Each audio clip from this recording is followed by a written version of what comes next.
Legenda praví, že jednoho dne se v Minecraftu objeví někdo, kdo jej celý změní. Ten někdo o tom ale ještě neví a dny králování na něho teprve čekají. Možná, že právě ty jsi budoucí Minecraftu král.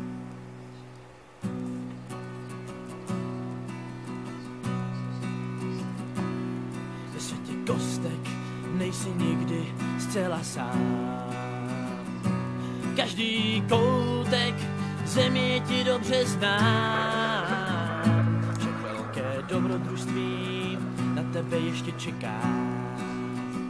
Tam daleko za kopcem končí místní řeka.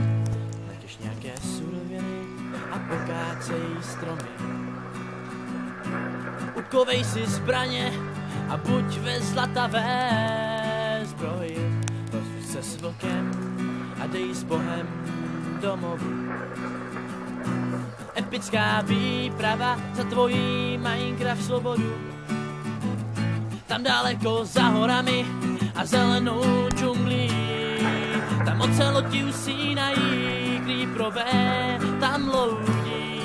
Tam za sněžními bajomy a oceány z kostek. Tam dobrodružství začíná, už to cítíš v kostech.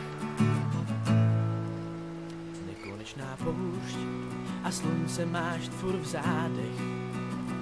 Ještě chvíli běž, chce to další nádech. Polomrtvý padáš k zemi, vidíš vesnici.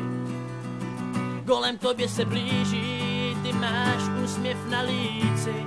Dlouhý čas tu žiješ, staráš se o svou zahradu. Pěstuješ obilí, květiny pro parádu. Stříháš ovce, pro vlnu stavíš epic stavby. Lovíš ryby, z lodě děláš dobrodružné plavby. Tam daleko za horami a zelenou